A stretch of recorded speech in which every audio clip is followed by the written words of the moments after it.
estamos aqui com o nosso queridíssimo pastor Juarez e vamos fazer a pergunta que todo mundo quer saber e todo mundo me pergunta. Crente pode se maquiar? Como é que crente pode se vestir? Como é que crente se comporta com relação à beleza, com relação à roupa? Como é que funciona isso, pastor?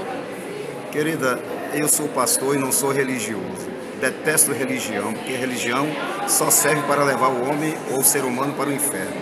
Então eu não vejo nada de errado alguém se maquiar, vestir uma calça, ou então cortar cabelos. Isso é doutrina de homens. Jesus deixou escrito lá em Mateus capítulo 15, versos 7 ao 9, ele disse: hipócritas, bem profetizou Isaías, esse povo honra-me com seus lábios, mas o seu coração está distante de mim, seguindo doutrinas de homens. Então, Jesus não está olhando, não vai olhar as vestes da pessoa, não. Desde quando ela veste decente, não tem nada a ver. Então não adianta ser religioso, não usar um batom ou não cortar um cabelo, certo? E estar com a vida totalmente no pecado. Isso não tem nada a ver. Isso é costumes de homens. E Jesus não se agrada. A única coisa que Jesus requer de nós é o nosso coração. Como ele disse lá em Provérbios, capítulo 4, verso de número 23, aliás, Provérbios 23, versos 26, ele disse: filho meu, dá-me o teu coração e observa as minhas leis. Então nós temos que primeiro entregar o nosso coração a Cristo e observar as leis.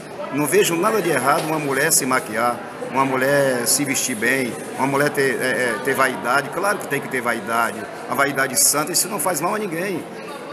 Não é certo que uma mulher venha ficar com a unha comprida, então o cabelão lá no chão, nada contra quem faz isso, mas primeiro digo, tem que entregar o seu coração a Cristo. Isso sim, Jesus não está interessado em nossas vestes. Isso é doutrinas de homens, isso é doutrina feita por homens. Jesus requer de nós sinceridade e obediência. É só isso que ele requer, ele não está olhando nossas vestes. Certo, e me diz uma coisa, com relação ao namoro de dois cristãos, de dois crentes, como é isso? Como é que se dá? Pode-se ter uma relação mais íntima? Não pode-se ter uma relação mais íntima? Como é que se dá esse namoro? Olha, de jeito nenhum. O namoro de crente, dois crentes, tem que ser como a Bíblia manda. Nada de avançar o sinal. Por exemplo, o sexo fora do casamento é pecado e o Senhor Deus condena. E a Bíblia diz lá em primeira carta aos Coríntios, capítulo 16, versículo 16, que aquele que se ajunta com uma meretriz torna só espírito com ela. E versículo 17 é assim: aquele que se ajunta com Jesus se torna só espírito com ele. Então o sexo fora do casamento, no caso dois que não são casados, mas estão praticando a fornicação. Efésios capítulo 5, versículo de número 5 diz que os fornicários não herdarão os céus. Então não podemos, né? Então a gente tem que ter um namoro mais tranquilo, pedindo a Deus uma orientação para que a gente não erre, porque a gente também não pode se separar, né? A verdade é que tem que ser um namoro moderado, não pode avançar o sinal. Se quiserem avançar o sinal, no caso, casa-se, que é melhor casar. E o divórcio, como é que se dá? Quando é que a gente pode se separar? Olha, o divórcio está escrito, Jesus disse lá em Mateus capítulo 5, versículo número 32, que o homem só poderá deixar sua esposa se houver adultério.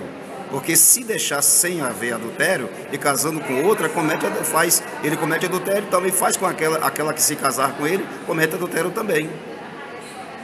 Então, só adulterando que pode haver a separação.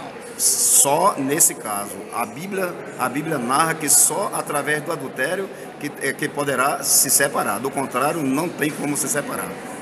Pode até se separar, agora não pode casar. Não pode se casar com outro. Mas não pode casar nem no Senhor de jeito nenhum. Alguém se separando, a não ser por adultério, está errado, é contra a Bíblia. E tudo que é contra a Bíblia é a favor do inimigo. Entendi. Pastor, obrigada. Você é um querido, a gente te ama muito, viu? Um beijo. Também amo você.